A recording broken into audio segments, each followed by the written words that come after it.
ایک اور شاندار امیزنگ کیلکولیشن ہے. بیان کیا جاتا ہے کہ انسان جنات کا 10واں حصہ. اب تھوڑا سا ساتھ ساتھ میرے رہیے گا ناظرین. دنیا میں کہا جاتا ہے اپروکسیمیٹلی کم و بیش 7 ارب انسان ہیں, 700 کروڑ لوگ رہتے ہیں. تو بتایا جاتا ہے کہ انسان جو ہے نا وہ جنات کا 1/10 ہے. یعنی اگر انسان 700 کروڑ ہے تو جنات 7000 کروڑ ہے. پھر بتایا جاتا ہے کہ جن و انسان ملا لے تو یہ خشکی کے جانوروں کا 10واں حصہ ہے.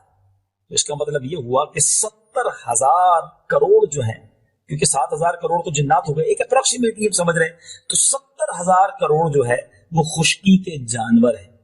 اچھا, پھر بتایا گیا کہ یہ سب ملا لے تو یہ پرندوں کا 10واں حصہ ہے. اللہ اکبر. اب کہاں چلی گئی بات؟ یعنی 70,000 کروڑ تو ہو چکا تھا, اب 7 لاکھ کروڑ ہو گیا. وہ پرندوں کی تعداد ہے دنیا میں.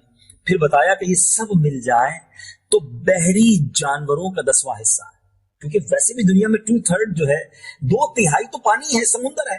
اتنی زبردست اللہ کی مخلوق سمندر میں موجود ہے. میں نے ایک تحقیق پڑھی تھی کہ اگر پوری دنیا میں کھانا ختم ہو جائے, اناج بھی ختم ہو جائے, گوشت بھی ختم ہو جائے, تو سمندر 100 سال تک اس پوری دنیا میں رہنے والوں کو خوراک دے سکتا ہے, کیونکہ اتنا اللہ کی رحمت سے اس میں خزانہ موجود ہے, اتنی مخلوق موجود ہے. تو اب میں بھی نہیں بتا پا رہا کہ شاید 70 لاکھ کروڑ بحری جانور بن گئے, کیونکہ ہم ملٹیپلائی بائی 10 کرتے جا رہے ہیں. اب اس کے بعد بتایا کہ یہ سارے مل جائیں تو یہ زمین پر موجود فرشتوں کا 10واں حصہ ہے. یعنی یہ تمام مل جائیں, 70,000 کروڑ, 7 لاکھ کروڑ, 70 لاکھ کروڑ تک ہم پہنچ چکے ہیں. اب یہ زمین پر موجود فرشتوں کا 10واں حصہ ہے.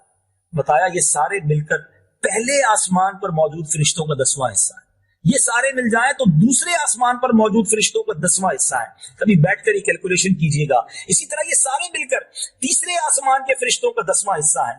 اسی طرح 7ویں آسمان تک کی کوانٹٹی ملٹیپلائی اور انکریز ہوتی جاتی ہے.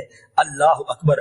پھر فرمایا کہ یہ جتنے بھی فرشتے ابھی تک ہم نے بتائے ہیں, یہ سب کرسی کے فرشتوں کے مقابلے میں معمولی سی جماعت بنتے ہیں.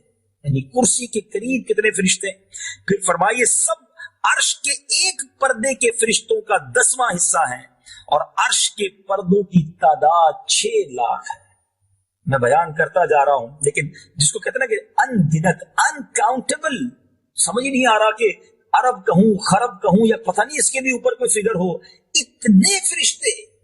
اب ذرا سوچئے میرے بیچ اسلامی بھائی, ان کا مشغلہ کیا ہے؟ اللہ کی پاکی بیان کرنا. اور یہ اور کیا کر رہے ہیں؟ سب کے سب نبی پاک علیہ الصلوۃ والسلام پر درود و سلام پڑھ رہے ہیں. اللہ نے انہیں اس کام میں مصروف کیا ہوا ہے. اب ذرا غور کیجئے, پھر میرے اور آپ کے درود کی نبی پاک کو حاجت نہیں ہے, بلکہ سچی بات تو یہ کہ فرشتوں کے درود کی بھی حاجت نہیں ہے. رب کی رحمتیں چما چم ان پر برس رہی ہیں. یہ تو اللہ کی ہم پر مہربانی ہے کہ ہمیں موقع دیا گیا کہ اللہ بھی درود بھیج رہا ہے, فرشتے بھی درود بھیج رہے ہیں. اے ایمان والو, تم بھی شامل ہو جاؤ, ہمیں گویا چانس دیا گیا ہے. تو آج یہ پہلے سلسلے میں یہ آپ کو عرض کرنا چاہتا ہوں کہ سمجھیے کتنا بڑا شاندار کام ہے درود پاک پڑھنا.